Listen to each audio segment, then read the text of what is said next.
While the big cats rarely attacked humans, they wouldn't be shy about it if they were hungry enough.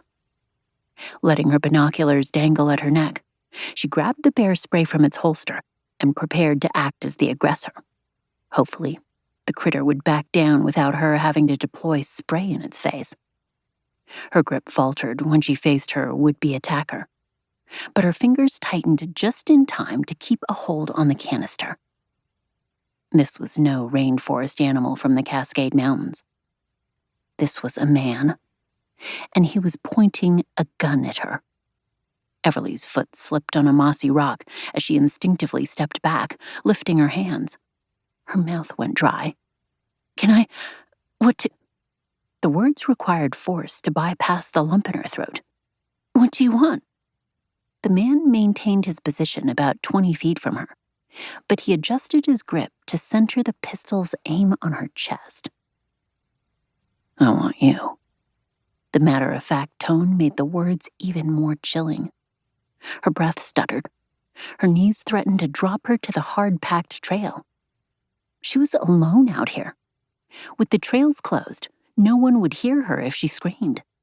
No one would come to her rescue. It was just her, this man, and a rapidly darkening sky.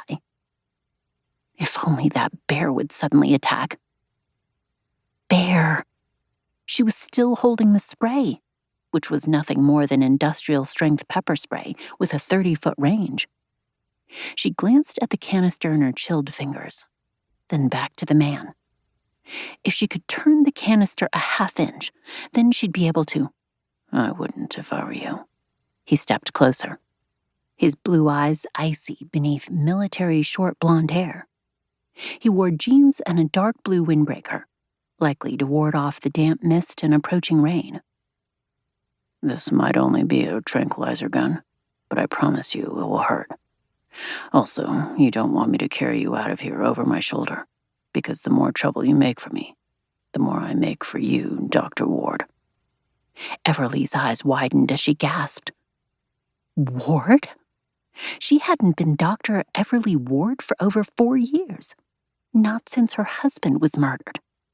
Not since she'd testified against Cassandra Renish, the human trafficker who'd pulled the trigger when she discovered Noah was gathering evidence to be used against her. Cassandra had smiled directly at Everly as she'd been led from the courtroom, and Everly had known even before the verbal threat. The woman would do all she could to destroy her. That was the reason she'd accepted a new life for herself and her daughter in the Witness Protection Program, away from her home and family and all that she knew. But now she'd been found. She had to get out of this forest and back to her daughter. Then she had to do the unthinkable, to call the US Marshal assigned to her case and let him know that death was no longer stalking her. It had found her. But first, she had to save herself from the man who was casually leveling a tranquilizer dart at her heart. Bear spray worked on bears, but so did a show of authority. Maybe it would work on this man.